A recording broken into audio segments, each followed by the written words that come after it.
Hanun hor yevordvo yevogwinser po. Amen. It is finished.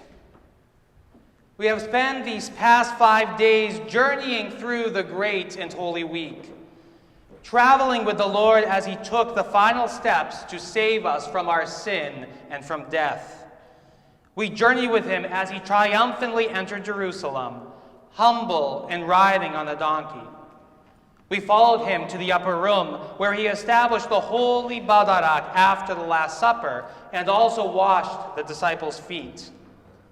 We walked along with him as he made his way to the Garden of Gethsemane, awaiting his betrayer, his arrest, his mock trial, his scourging, his procession carrying his cross, and ultimately his execution upon the very cross that he carried. And when he drew his final breath, the Lord prophetically proclaimed, "It is finished." Not just that his life had ended, but the very mission for which he was born in the first place was finally accomplished. It is at this very moment that we encounter a new figure not yet seen in the gospel narratives, Joseph of Arimathea, who we are told was a good and righteous man and had not consented to the purpose and the deeds of those who put Christ to death. It is at this moment that we see a most tender and compassionate act of mercy. We are told that Joseph asks Pilate for Christ's body in order to give him a proper burial.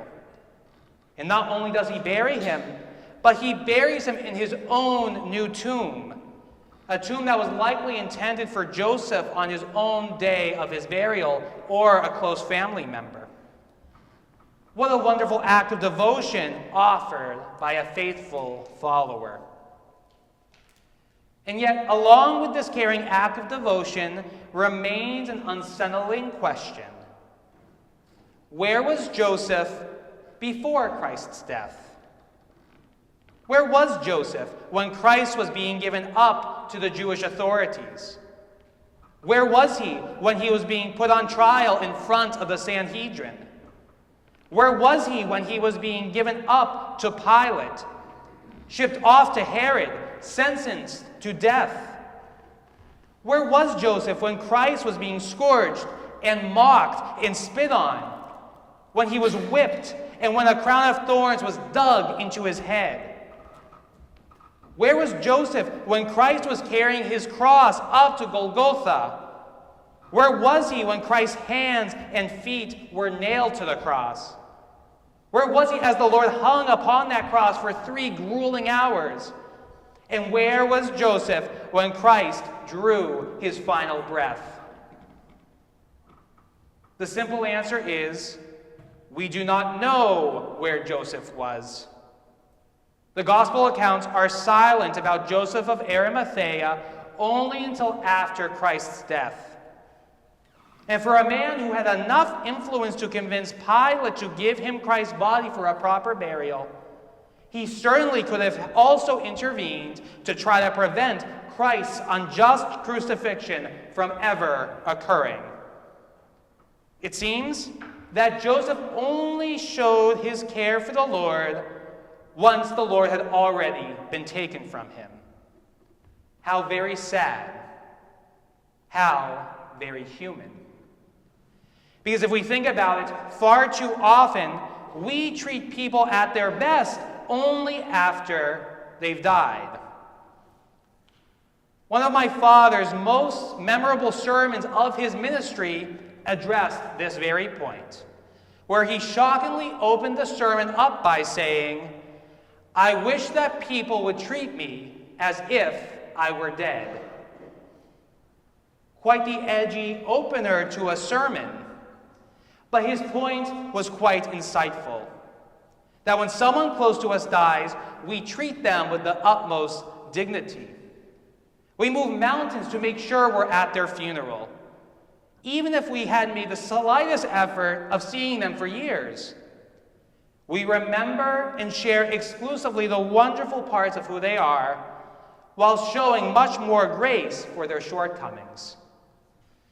The harsh reality is that we tend to appreciate people most only after they have been taken from us. We perpetually live taking for granted that we will always have just one more day with those who matter most to us in the future, and paradoxically end up neglecting them in the present.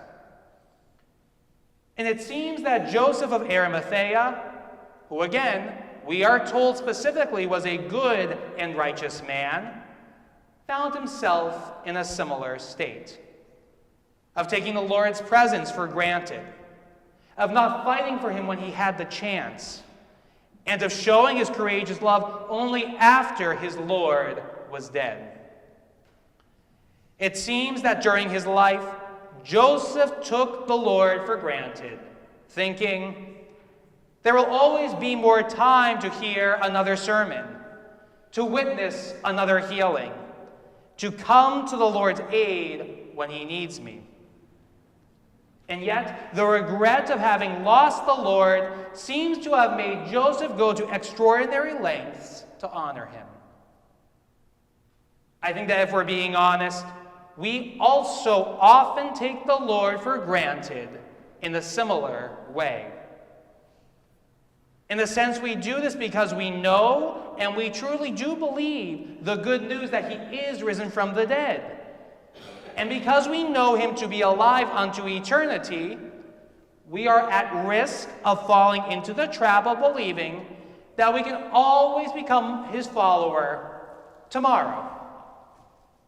There's no pressure to give him my all today. I don't need to do all that it takes to be his disciple seriously today. It's okay if I don't step up when the Lord needs me and he needs my help to build up others in his love today. I can always do good works that he's calling me to do tomorrow. I wonder how we would have responded if, like Joseph, we found out that the Lord was dead, that we missed the chance to come into his fold, that we missed the opportunity to respond in faith while he was still alive. What would our last act of devotion look like?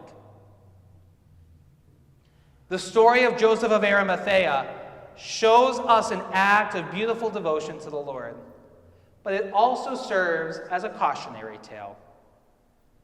Can I treat every day that I live in relationship with the Lord as if he were dead? As if I were honoring a loved one I had lost, not taking him for granted, hanging on to his every word, desperately clinging to whatever remnants I could find of him, doing all that I can to remain close to him, and living in a way to make him proud and to carry on his legacy. If we were to treat the risen Lord as if he were dead, he would truly be able to raise us from death to life, to transform our reality, not just at the hour of our death, but each and every day of our lives unto eternity. And so may we treat the Lord with such devotion, not just today on the day of his burial, but each and every day of our lives. Amen.